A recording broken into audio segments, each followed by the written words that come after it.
Welcome to RVing in New England, the nation's only forum that puts you on stage with some of the biggest names in the RV industry.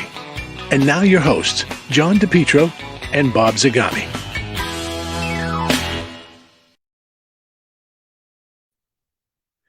Hey everybody, welcome once again to RVing in New England. My name is John DePietro. Bob Zagami is here somewhere. I'm Bob Zagami. Folks, hello.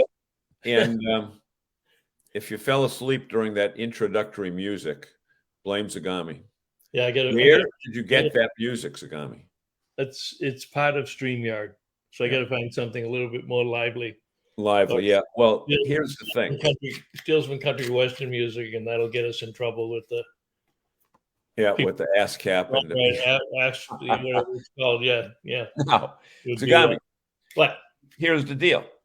We just get named one of the top 25 RV shows in the entire world. So we have new people watching us tonight, and you have to welcome them with that music. So you are on musical probation. So I should just play it without music. You're right. No. Find some good music. Mark and Julie Bennett added us to the top 25, not once, but twice out of the top 25. We get almost 10% of the top podcast in the country. We got it for the Camper Report Show, and we got it for RVing in New England. So we thank Mark and Julie, and they're gonna be on with us I think next week. They're scheduled to be on with us to talk about some of their trips to California and Florida. Bob, they mentioned you and they mentioned me.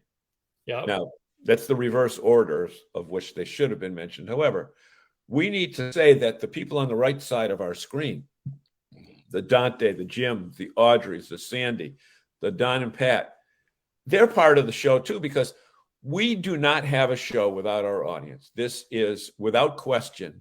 You know what? And we've watched a lot of these shows. You know, these bloggers show up. What's the word that they call them? Influencers.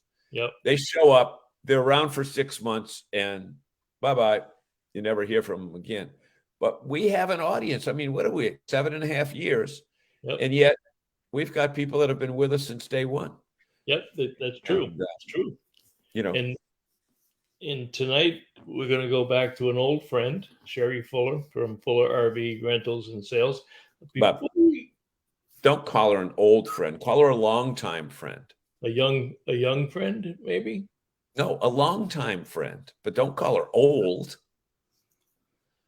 Okay. Yeah, I'm telling you. I mean, you know what I want to start with? I'm going to let her just sit tight, Sheri. I'm going to run through a couple of slides with John because there was a interesting study this week, and then we'll call you back up into the broadcast studio. But Bob, before we do that, we need to tell our audience that the fact that we were named one of the top 25 shows or two of the top 25 shows is living proof that bribery still works, and it works in areas outside of the government. All right. So RVIA this week just announced this study yesterday, and we don't necessarily agree with everything in it, but some of the things that they showcased, and we really have to dig into it, is that the average price spent on an RV right now is $92,415. And average price. 77% of the new buyers purchase their RV at a dealership. So I don't really have any problem with anything. Get to the controversy. Get to the controversy stuff. Well, so they're doing campsites. Let's see, 30% have private campgrounds, 27% state and local park, 18% RV resort, which could be a private campground, 11% with national parks. Nothing 70% controversial. have taken more than 6 trips in their RV, and 70% have traveled with 3 or more companions. The next one, I think I might take a little exception because it really dictates who they surveyed. The same 51% went overlanding. Now, we've talked about overlanding, but the industry doesn't talk about it much. It's kind of the next level of boondocking. Some real serious people that'll go out and spend $50,000 for a Jeep and then put $50,000 worth of outdoor gear on it. So I don't know. What do you think on that last one, John? Well, you know, again, we need to really see how many people they surveyed, how long a period of time they surveyed it, and what were the ages of the people, because 51% overlanding, if that's your 60 plus crowd, I don't believe that number to be legit.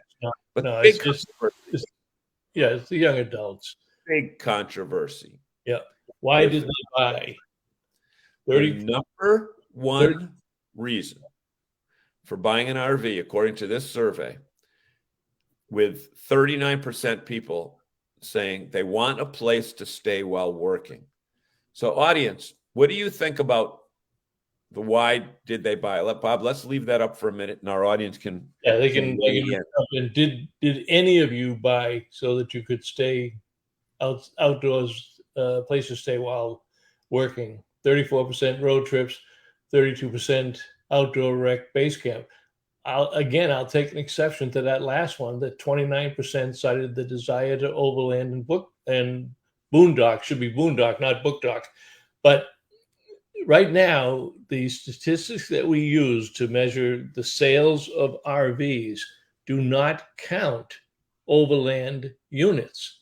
They simply don't, unless it's something like an Ember that's got an overland trailer. A few of the companies have it, but nowhere near that 29% number. We're not surveying as an industry right now, and through RVIA and statistical surveys, we are not measuring overland vehicles. And here they, so that's kind of an interesting aspect to it there. 32% want to avoid common travel hassle. Why are they picking RVs? Well, those are standard. Save money on travel costs.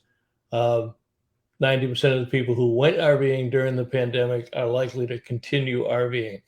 That one remains to be seen. That means that only 10% that's the whole population. So I'd like to see a stat on the number of people that purchased an RV during COVID, and are they going to stay with that RV? Because that was always one of the discussions in the industry, was how many of those people are going to trade them in after a couple of years, or just leave the lifestyle that it served their purpose during COVID, but they're going to go back to cruise ships and air. So, Bob, that figure there is worth talking about, because it really segues really well into our guest tonight, who was talking about rentals. But that 90%, we talked back in 2020, at the end of 2020, right at the infancy of COVID, that, everybody said, all the naysayers said, why should you pay over sticker for an RV when next year all the people that tried them and didn't like them are going to dump them? That number never materialized. People who bought an RV or used an RV, or however you want to say it, they loved RVing. And only a small percentage of the people put their RV up in a fire sale and said, I don't care what it costs, I'm getting rid of this thing, I never want to see one again. That number of people never materialized. Well, there were some, and Sheri's going to address that tonight. We talked about it the other day. Finally, was the ethnicity: 64% white, 14% Black and African American, which is climbing, 10% Hispanic, which is climbing. So they're doing good things as far as the diversity aspect of it. Generationally, 65%. So here again, this is interesting. When you look at the people who own RVs, you're telling me that 65% of the people were millennials. And if you add another 19, so you get 74, you get 84% of the audience was Gen Z or millennials. That is not reflective of the number of RVs out on the road and who owns them. So we got to see a lot more about Bob, we might be reading the title wrong, because I thought the title slide said people who bought RV, who is the new RV buyer in 2022. So I think that this is not a cumulative thing about who. Yeah, see. Get the new. Okay, so it is okay. So new. Okay, correct. Yeah, I stand corrected. You're right. Okay, so that then they did reach out apparently to some of these people, but then it does make you question: Are we going to start cataloging Outlander type units? The only way we really can do it now is if they happen to make an Outlander type motorhome, similar to that one that Chad showed at the consumer shows this year, that big Seneca 4-wheel drive Jayco Super C. That would be considered an Outlander type product. And I know that. Now, Bob, let me ask you this, and I'm sure some of our audience members have the same question. Why is it that they do not why do not count Outlander units as part of RV sales? It's just never been in the vocabulary of the industry. It's kind of taken hold the last 2 or 3 years, and there are separate shows for Outlander type products. Adventure Van Expo. There's another one, Outlander East and Outlander West. So they're drawing their own audience to it. We have to, as an industry, we have to do more to bring them into the industry, because like as you see, this median age of obviously the new buyer, so that makes more sense now than when we looked at it earlier. That we can't lose that audience if they're spending close to $100,000 on a unit and they're getting out there, whether it's an Outlander or a traditional our motorhome or travel trailer. Then we have to look at that and see how to meet them and get them to the shows. I think we always have to take special consideration with that term average, the average price, because if somebody buys a $300,000 Class A diesel pusher, and several people buy either an A-liner or a pop-up or an entry-level travel trailer in their 20s, that number is skewed to 90,000, where in fact the reality is probably no one at all bought a $92,000 unit. But when you play with the averages like that, you have to take into account that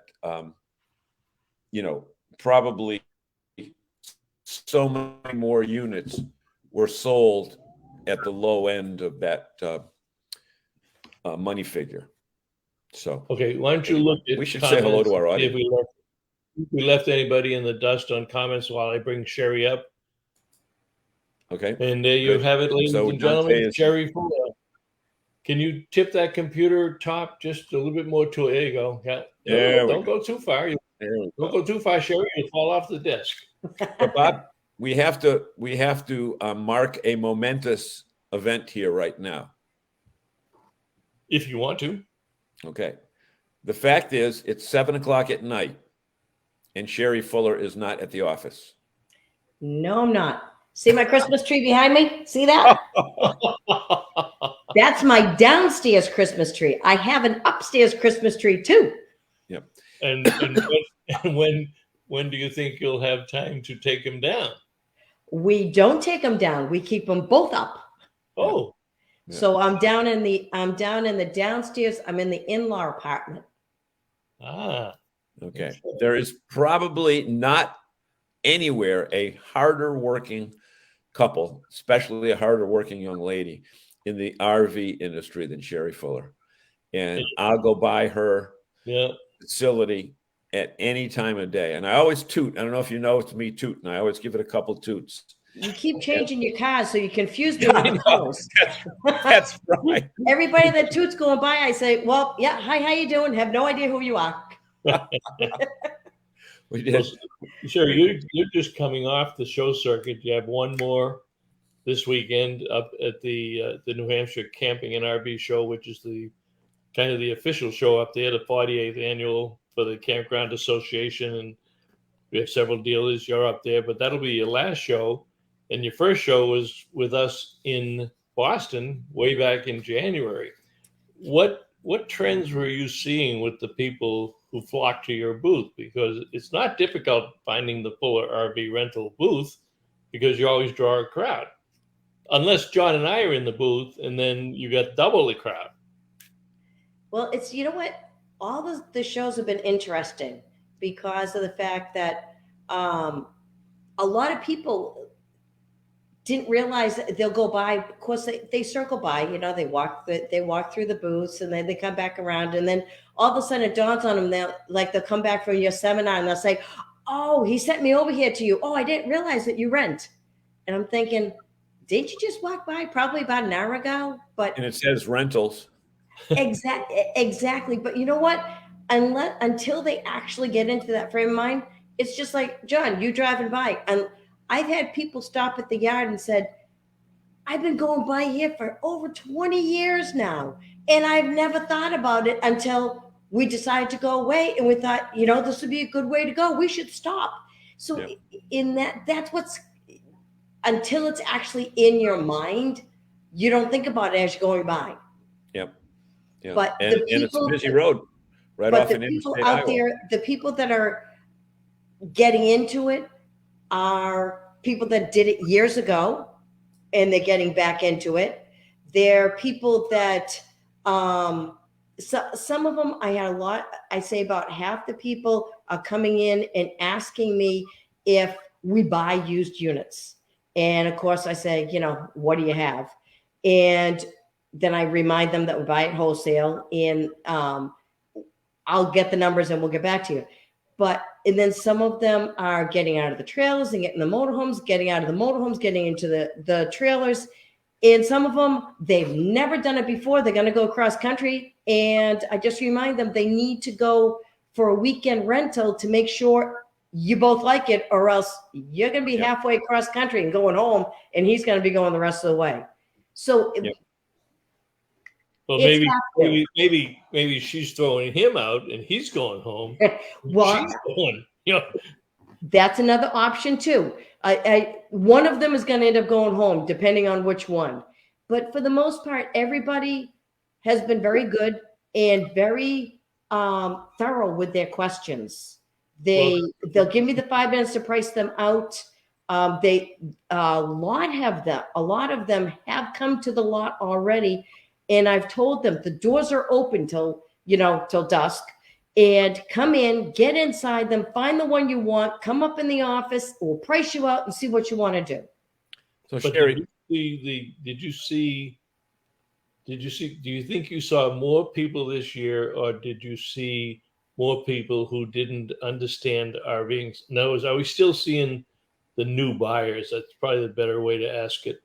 We're still seeing a lot of new people. We're still seeing people that have never been in them before, that, again, they want to go away, but they don't want to get on a plane because the planes are unreliable. They're not going to do a train. They're not going to do a bus, and they don't want to go in their car anymore.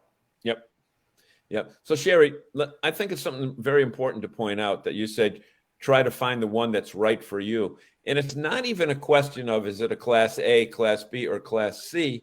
But, you have so many class C's there, but the wide variety of floor plans is really the determining factor as to what unit is best for that group of people. It might be a husband and wife or two people that are just going out, and sometimes they have 3 or 4 little kids. Yeah. Hold that thought, Sheri. Hold that thought, though, because I know you shot some videos today. Why don't you narrate these videos? I don't think you got sound on your videos, John? No, just the street sound. I'm going to play a couple of these. They're short, but I'm going to play a couple of them because they show the depth of your fleet, and you narrate. How's that? Okay.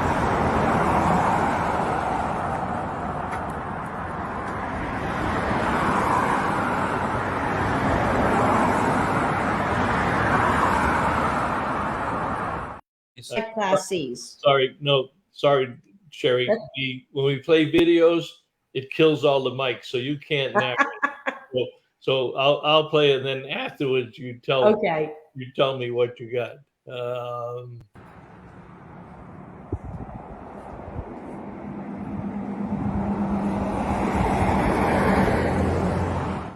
So what was that? Your fleet of Class C's? There was 1 or 2 A's stuck in there, but we had, out of 35 Class C's, there's 30 different floor plans. That's why these people need to get in them. Yep. And the bed goes out, the bed doesn't go out. The dinette, there's no slides.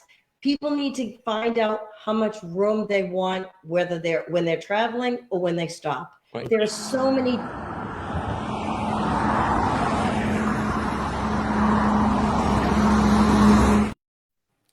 You can see they had travel trailers there as well as drivables.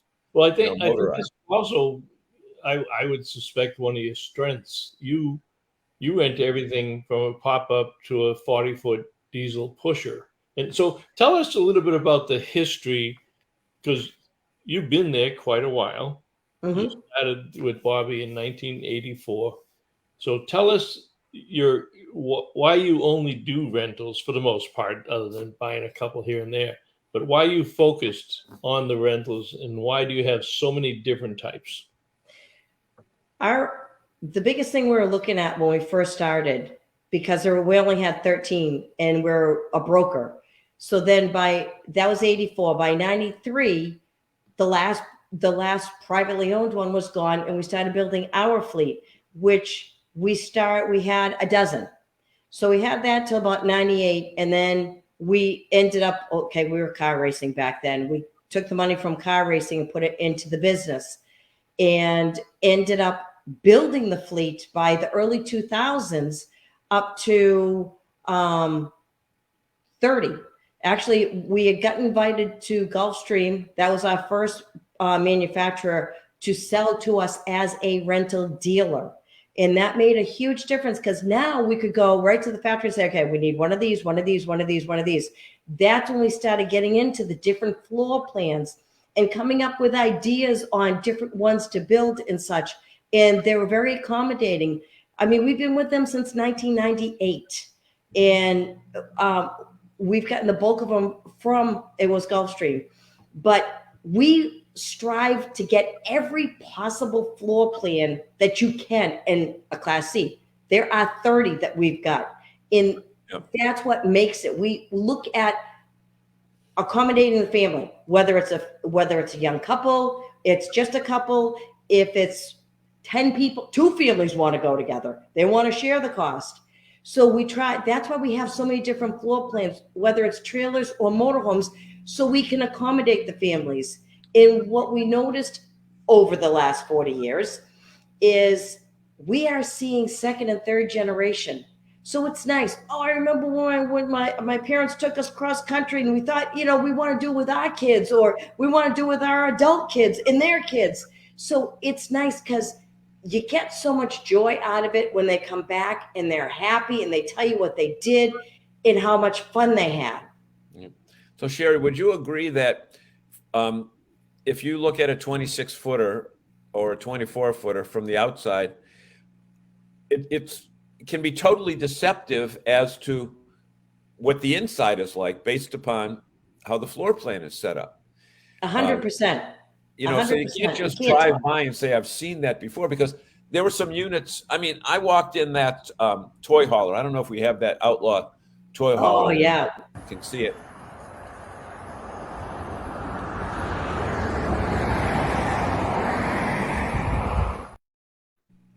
But can you find the interior shot there, Bob? Because I didn't. I don't think I did again. I don't think I moved that one over, John. Okay. There's a bedroom above the garage. Above the garage. There's a loft. There's a loft up there. Right. So you got the beds that slide down over the driver's seat. You've got a couple pullouts. You've got at least a couple beds in the garage, and then above the garage, you've got a loft. You've got the full-size drop down. You've got the dinette. You've got the queen bed in the back. You got the slider door to the garage area that gives you 2 more couches that make beds, and then upstairs on the loft is another 2 mattresses. You can sleep 12 people in there. Yep. So again, the floor plan is absolutely amazing. And that is one of the reasons that I said, and Sheri and I have talked about this for a long time, try it before you buy it. Number one, let's be perfectly honest. RVing is for a lot of people, but it's not for everyone. So do you want to spend 70 to 100 to 200 grand buying something that you're not going to like? Okay. Or do you want to find out that for a much less investment, you can try it out for a weekend and see if you like it? But again, if you live in a city or in a condo and you can't own one because you have no place to store it, but still love the RVing lifestyle, you can rent it for the time frame that you want and only have to deal with it then. So no maintenance, no storage, no excise tax or anything like that. So there's a whole bunch of different reasons to consider renting instead of buying. So Bob, maybe we should go look at what our guests have to say. We haven't really talked to them yet. Would you do that? Want to start with Dante right at 7:04? Dante, why don't you do that? Because I'm going to try to work a video behind the scene. Okay. Okay. Read those Sure, comment on anything you want here, but Dante was up in Maine. I don't know if he was RVing or not, but he said he had to come back early. Jim Conboy, you see Jim at all the shows. Evening all, special hello to Sheri. Audrey Foley says, hi, guys. Sandy Ellingson. Sandy, we got to talk after the show because my wife and I are interested in heading to Albuquerque. So I think I sent you an email. Maybe I sent an old one, but let's talk after the show about Albuquerque. And I'll ask that same question. If any of our members of our audience have been to the Balloon Festival at Albuquerque and why we should go. So Don Hawes, only a few minutes late. Thank you, Don. No problem there. Bill Sell, good evening. I'll send you the soundtrack. Okay. Everyone loves Jack Daniels. That is for sure. That woke Zagami right up. Audrey questioned that question about 51% out overlanding. That's a very surprising number. Sheri, do you get any people that have come in yet and said, do you have any four-wheel drive vehicles that I can? Every once in a while, I do. Some people want to take them on the beach.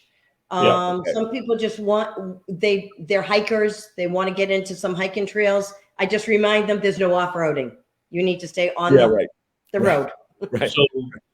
So has anybody specifically come in and said, I want an overlander vehicle to rent, or do you rent overlander vehicles? Because there are some companies. They ask if they're four-wheel drive. That's as far as they've gotten. Oh, okay. No, there's some that rent some pretty high-end overland. I've seen some at the shows. They're crazy. They see them at the overland things. Yeah, I'm not sure it'd be a good investment. Sandy Ellingson says, I am a road warrior working from the road, but I bought it for my love of adventure, not necessarily for. I think we're referring now to the comments that were being made when we were showing those RVIA stats. Audrey wants more road trips and travel in comfort and safety and bring my pets with me and grandkids, right, Audrey? Work camping in an excellent way. Audrey responded to the Hawes saying that's definitely an option we're considering. Dante says, we did 5 campgrounds in Florida, both East and West Coast, to get away from the winter and also worked remotely. There you go. Ryan Hadley. Hello, Ryan. Nope. Sorry with your clarity of the target of research. I'm definitely not a new RVer as of 22. Well, I think you did us a very good service when you caught the fact that it does say new RV buyers. So we were looking at it with the general picture of everybody. But when you look at the fact that they surveyed new RV buyers, that tells us why the median age is lower, tells us why the new people, millennials and Gen X's. But some of those are going to want to rent. I'm going to try a video. So bear with me. I'm going to share the screen. Drum roll, please. See, boom, boom. Let's see. Chrome tab. Oh, there we go. There we go. All right. So, Sheri, Matt was appreciative of the Krispy Kreme donuts. Yes, he was. I saw him today. So we should tell you, folks, when we were at the Connecticut show last week or 2 weeks ago, my wife and I shook the travel industry, helping to propel RV dealers to a record year so far. What's the allure for consumers? They just want to get out of here. They want to be in control of where they're going and how they're doing it. Hello, Fuller RV. Sheri Fuller of Fuller RV in Boylston has been in the business since 1984. It is crazy. The phone doesn't stop ringing. We are booking 5 to 10 rentals a day after the 17th. Hold on 1 second. In this first 6 months of this year, we've sold 21 units, which is usually 2 years worth.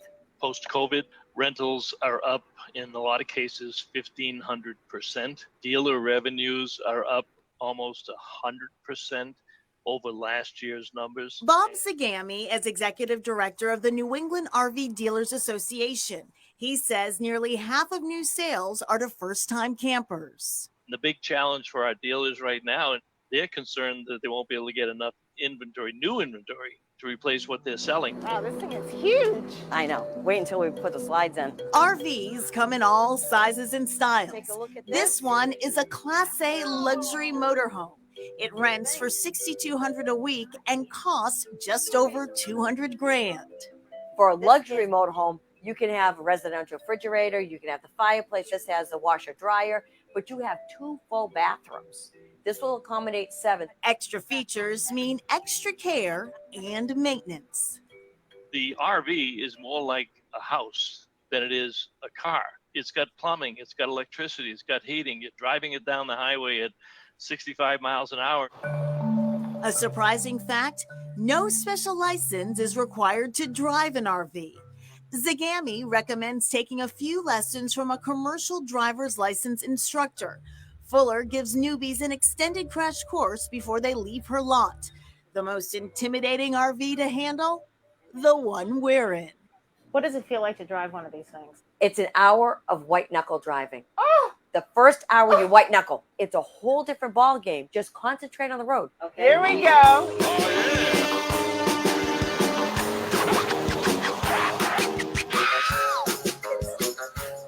Wow, this is like an obstacle course. It's an excellent obstacle course. If you can make it through here without hitting a curb, you're doing good. Oh my goodness. What's your number one tip? Tail swing. It has a 6-foot tail swing.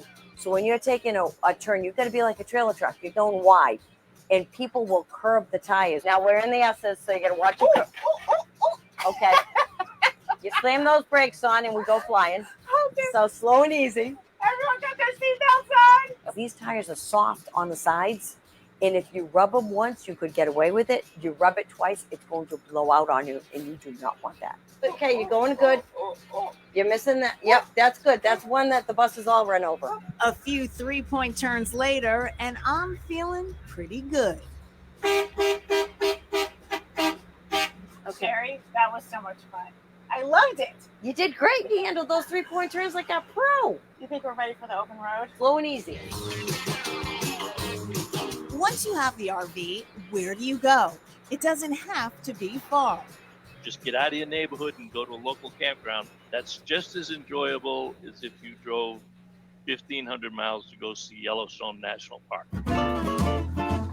That's exactly what Brett Poirier did. He and his family are regulars at Normandy Farms Campground in Foxborough, even though they live just 10 minutes away in North Attleboro. We want to be outside and away from the iPads and the TVs and spend a lot of time as a family, and this worked for us. It's been a wonderful experience. Normandy Farms is known for its fancier amenities, which include ball fields, a track for remote-controlled cars, as well as bike and dog parks. My daughter learned to ride her bike here. Both kids learned to swim here. Those are some special moments. We have a fishing pond that we stock with fish for catch and release fishing. We have 4 swimming pools, a 20,000 square foot recreation lodge. Manager Christine Daniels says these 100 acres have 400 campsites. Most of them have hookups to water, sewer, electricity, and cable. We actually started as a farm back in 1759. Back in the 60s, we started to convert into a campground. Campers can also stay here in safari tents. A more deluxe experience, we're talking air conditioning. Real plumbing can be found in these cabins and yurts. Just the nature of camping really kind of unites people. Obviously, during this time, it's a little bit challenging because everyone's trying to maintain social distancing. But with that, I think people still have the social aspect, and it's a nice atmosphere to have on vacation. After all, RV does stand for recreational vehicle. Nobody buys an RV just to have an RV. They buy an RV to do something with it.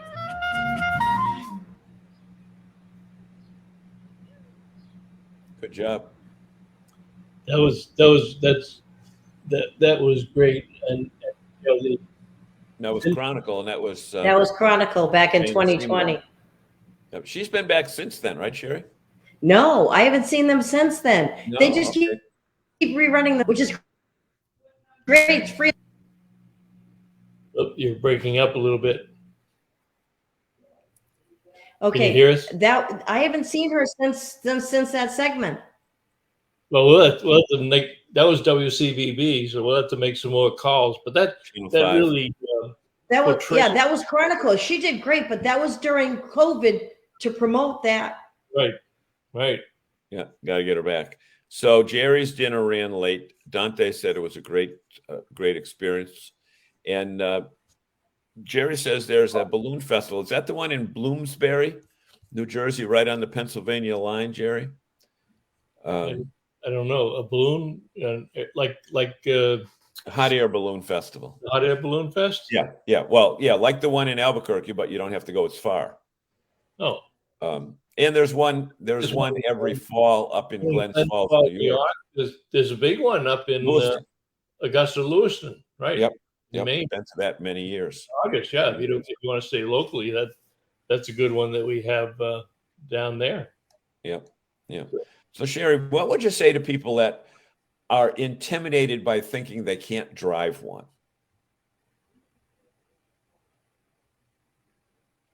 You there, Sheri? We lose her? I'm here. I lost John though. Okay. I lost. You got me? We got okay. There we go. We're back. John, see if Sheri, what would you say to people that might be intimidated by thinking that they can't drive one? Should really just come in, right? All they gotta do, I have given probably and this is in the winter. I mean, this is the first 3 months of this year. I've given 4 or 5 test drives before they even commit to renting it because they don't want to rent it and then find out they go to leave and they can't handle it. So I just take them out. I take them on 290, come through the center of town. And by the time we get back, they're like, this isn't bad. So it's all good. And then it puts them at ease. And then we go and do the rental contract. Yep, exactly. And you have virtually everything, from the big Class A, which is right outside the fish tank, to the travel trails Rutch Top, and all the B's and the C's are all down right by the office. The big one outside the fish tank. Yeah. We haven't told people yet where you're located. So maybe you want to do that. Right. We're on Route 140 in Boylston, right outside of Worcester, centrally located in Massachusetts. Okay. And I think it's fair to say that if you are coming from another part of New England or wherever, and you drive there in your car, there's space to keep your car there all week. So it's not like a rental car company. You got to have somebody drive you there and then bring the car back to your house. You'll allow people to leave their car there for the week, right? Or for the time that they're going. Right. We just had a family come down from north, and actually the New Hampshire border. They came down, picked it up, went out to upstate New York for 4 days, and then they just came back, unloaded back into the Suburban, and went home. So it worked out perfect. They could leave their vehicle there. It works out so much easier when they can do that, and it's safe. We're there all the time. Not a problem. So let me ask you this question, because this has been a big issue that's come up over the last few years. There are people that say, I'm going to rent one from somebody who already owns one. And then, it might be cheaper and I got a bigger choice of units. Talk about the difference in how you maintain your units versus how someone who's put theirs on the market doesn't know how much tire tread is left. And it's not even tire tread, okay? Doesn't know the last time they changed the oil, doesn't know if there's any water leaks in it. What's the difference between renting from a professional dealer like you and one of the peer-to-peer companies? Just when you even come in to look at it, it's clean. You can tell it's cared for. Then when you get the walkthrough and you get showed how to do everything thoroughly, and questions can be asked, and you're taking your time, but you're doing it a week before, not the day they come in, and you're trying to tell them everything, and they're trying to get out of there. And then the same instance too is they can see while they're being shown through, everything is in order. there's no mouse nest in the generator or under the hood, or everything's nice. It's clean. It's presentable. They have confidence looking at it that way, even when they come the first time to see it.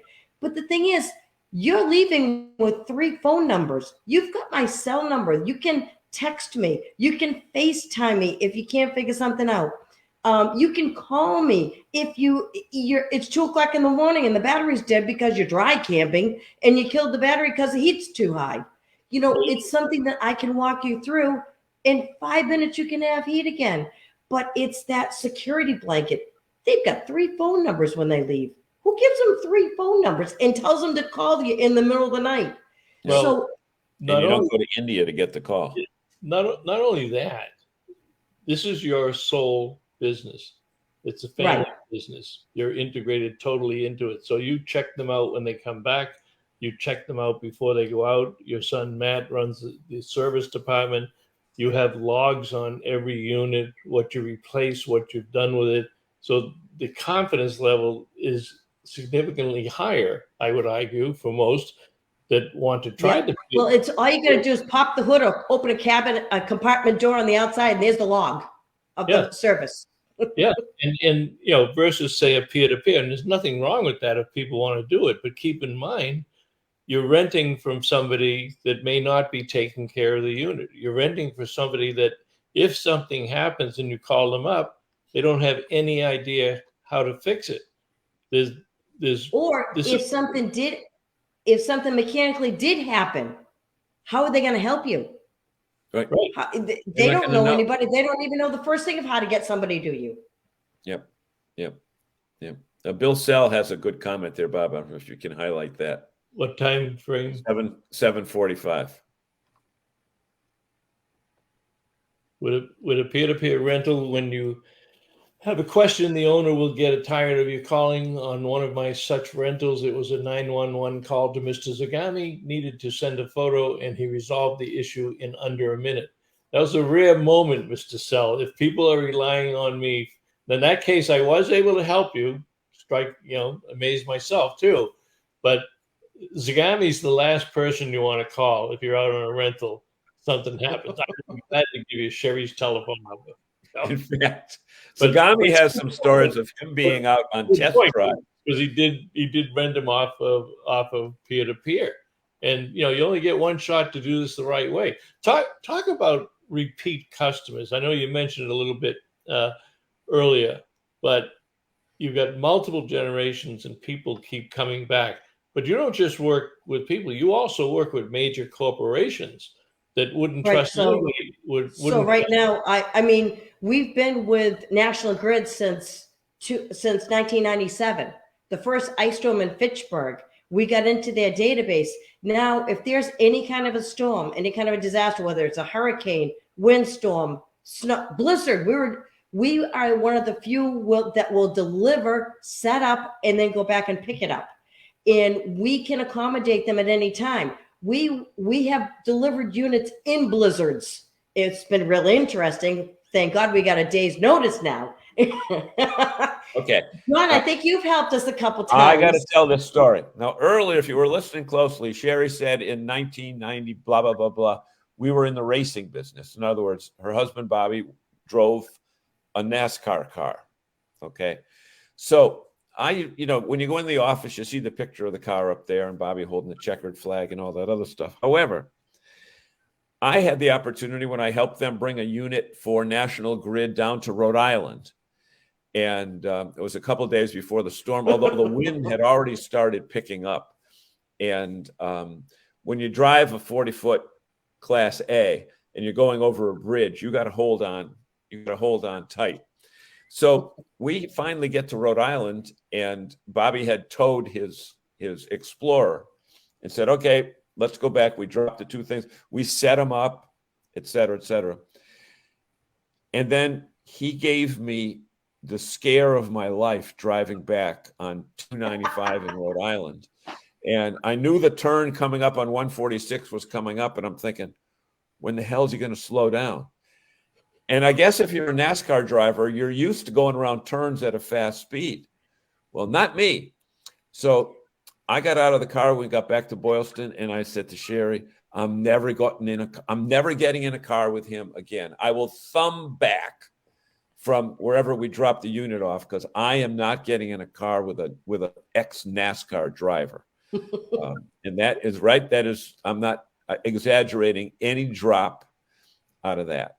Well, No. that explains. Believe me, 40 years. Yeah. 40 years we've had different drivers. Because think about all the ones we've delivered. How about this? Coming back from New York after Sandy, we've dropped 6 of them off. So now we have 6 people in that Explorer coming home. And Bobby's got the foot in it because we have to get back. It's taken us all day to do this. Yep. It's costing us money because we get 5 drivers on the clock. So everybody else is like holding on to the seat. Oh my God, we're going to die. I'm just sitting there like, what's the problem? This is normal. You just sit back, relax. He's got it. Don't worry about it. And everybody else is like, they get out and it's like, okay, I don't want to do that again. So that's why we get very few repeat drivers after they come back. But I think he also holds the record for getting from Massachusetts to Elkhart, Indiana, and back. Hey, I mean, 13 hours to get there, 16 hours to get home, towing something. Towing stuff. He beats the rest 16 of us by hours. 2 hours. I mean, we have to go to 39-foot holiday with a 21-foot trailer on the back, sleeping for 5 hours on the way back, and still making it back in 16 hours. Yep. Which is probably America's most boring road when you go from Worcester to Elkhart. You just get you take a right when you get on the Mass Pike and just keep going for 1,100 miles or 875 miles. Sorry. It is. It's boring. Go from there. But, So what you were talking about on the repeat customers. So we got National Grid. We got Oh, you froze up. Oh dear. We're not here. She will come back, but we know that they have a lot of repeat customers that have come back through the years, because you don't stay in business 39 years. You realize, John, next year is her 40th anniversary. You back, Sheri? I am back on. Yes, it is my 40th anniversary next year. So, right, the 40th. And can you imagine that you guys have been doing that 7 days a week, 24 hours a day, and sacrificing everything you have for 40 years? Yep. It's crazy. Hey, how about this? We just set up 3 trailers. I found out the 3 trailers we brought up to Fitchburg Airport, set them up for the MediFlight. They're building a facility, a hangar up there. It's going to take them 9 to 12 months. 9 to 12 months. Those are on rental. That's great. 3 trailers. Thank you, Fitchburg. Hey, pray for a construction site, a contractor strike. Get a few more months out of the deal. Get a shot coming in from left field there, DePietro. Yeah, I saw that. I saw some people just want to get away from John. Yeah, but I was in the car with him. That was the thing. We had both driven 40-foot units down there, and then after we got them all set up, we were coming back. One of the things that always comes up at my seminars, I don't think we touched it tonight, but explain why there is no CDL requirement. So some people look at these big buses and the big Class A's and think that they have to have a CDL license. So they've been, I mean, the feds have been trying to regulate it, but they haven't. In the 40 years that we've been doing it, it's not CDL regulated because there's camper plates on these units. As long as they're not commercial, then they exclude that CDL. I don't know why, but because they're camper plates, you don't need a special license. Comes up, and that's why we've been able to do it. Yep, comes up in every seminar. But so you will not let a person out of there that you don't feel can handle it. I mean, you kind of check them out well beforehand. Especially if they're getting one of the 39-footers or even the Georgetown, the 38-foot. They get in that. I need to do just one quick, let's go up on the highway, come through the town. I just want to make sure you can handle it. And they never have a problem. They actually feel better because going with me, they know that they're in the right. Yep. Good point. So this weekend, let me just bring it up here. You, along with Cold Springs RV, Man's RV, Jim Conboy and New England RV Roof, Ernie Fitz at Outdoor Comfort Center, and the Pete's RV show team will be up in New Hampshire. This is the official show of the New Hampshire Campground and RV Association's, the 48th annual show. And they're going back to the what they call the Dome up there in Milford, New Hampshire. Very easy to get to.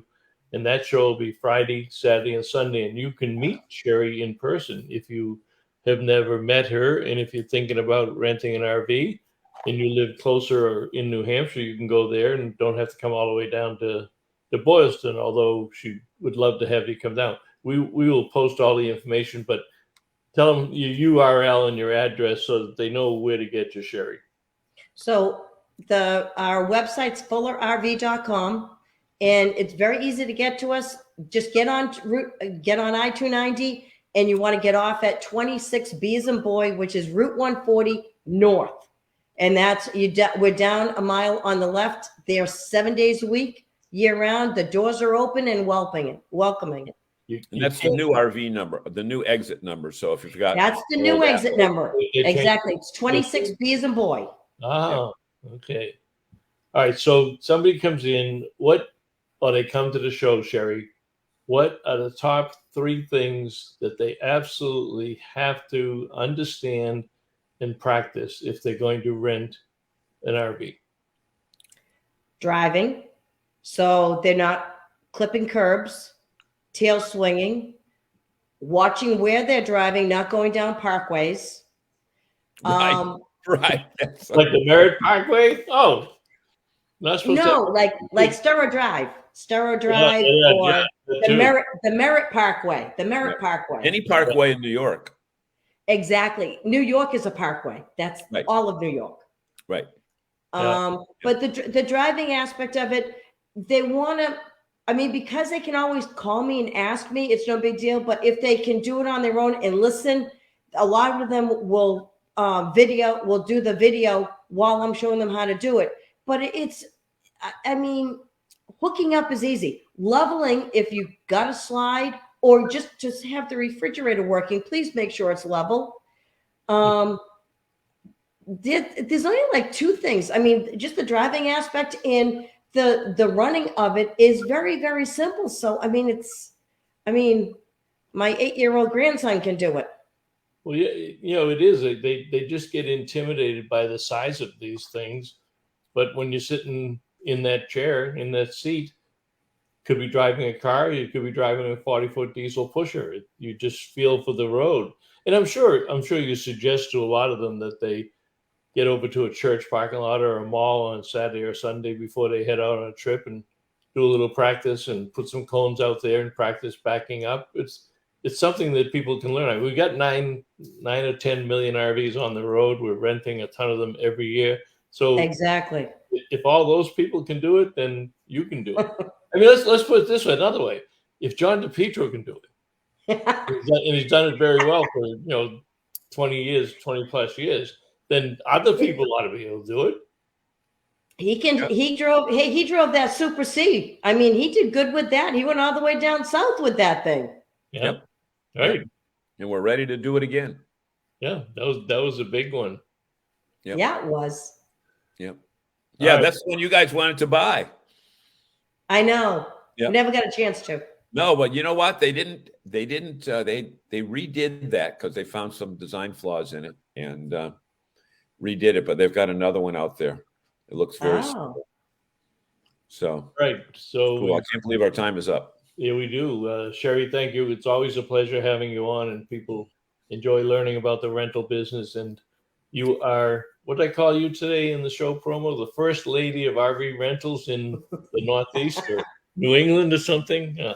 New England, up the Northeast. Uniquely, all by yourself with Bobby as the leaders in RV rentals. And you do such a great job. We appreciate it. We appreciate you being a member of NERVDA.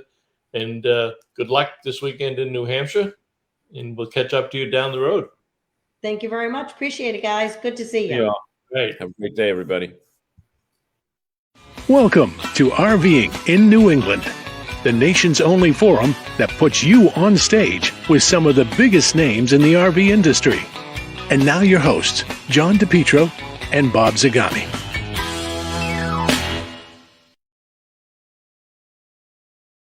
This edition of RVing in New England was a presentation of the New England RV Dealers Association. Thanks for watching, and be sure to like us on Facebook, YouTube, and Instagram.